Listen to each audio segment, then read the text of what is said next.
before anyone said it. The child's breathing was wrong.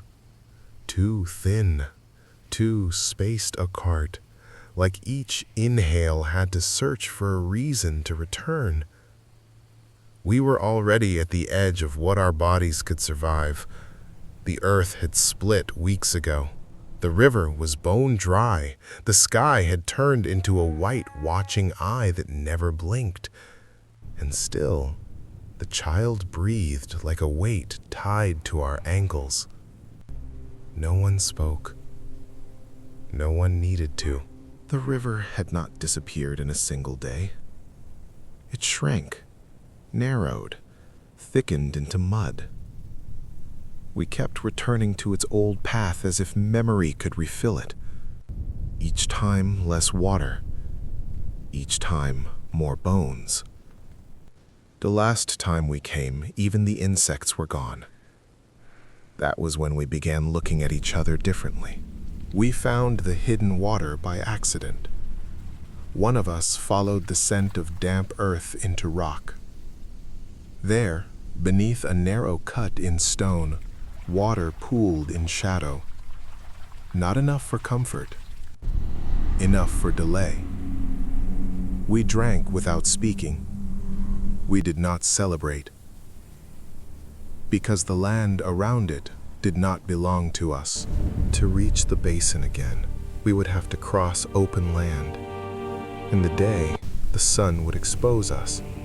At night, hunters moved. There was no safe direction, only less impossible ones. We chose night. The first night, we stayed tight, bodies nearly touching. Every sound felt deliberate. Grass shifting could be wind or teeth. We moved slower than fear wanted because of him.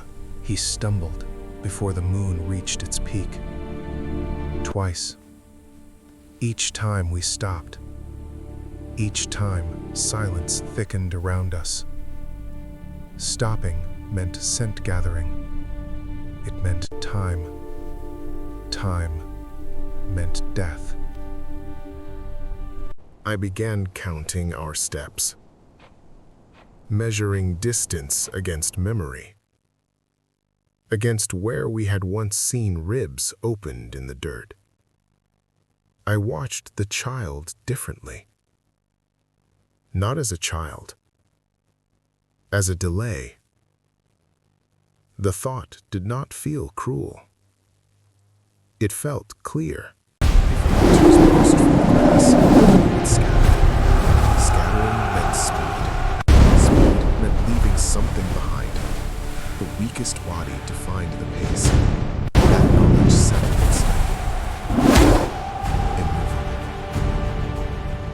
The water shrank faster than before. Each night, lower.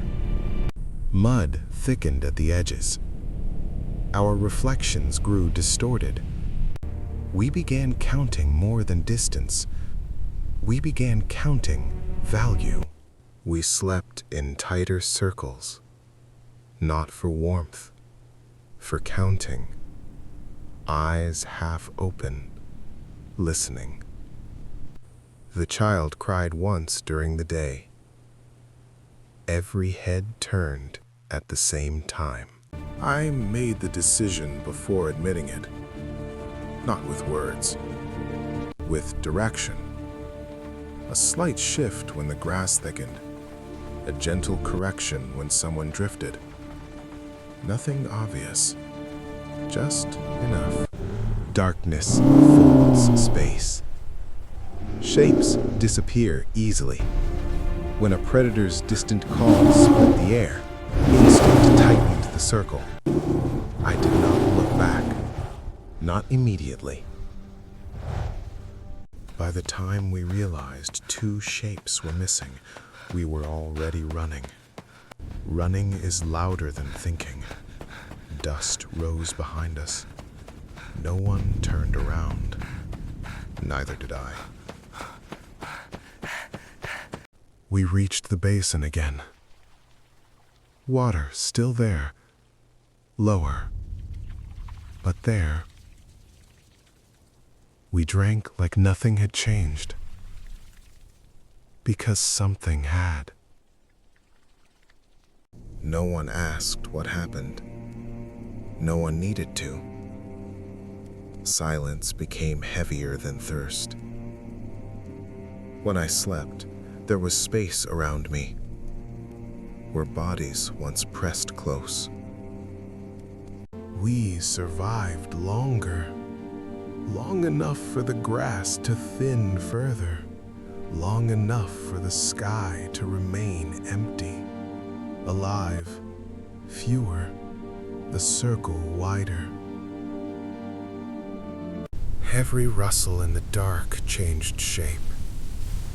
It was no longer only teeth I imagined. It was footsteps shifting direction, a path altered, a body drifting. They watched me, the way I had watched him, measuring, calculating. No one spoke, but eyes carry weight. I thought survival would quiet the fear. Instead, it multiplied. Predators still moved in the grass. But now, something else moved among us. Unseen, unspoken. We drink from the same water, sleep beneath the same sky. Alive, but not together. The land did not fracture us. We did. When the wind moves through the grass now, I no longer imagine teeth first. I imagine someone adjusting direction, counting value, choosing. The predators were never the only danger. Different era, same fear.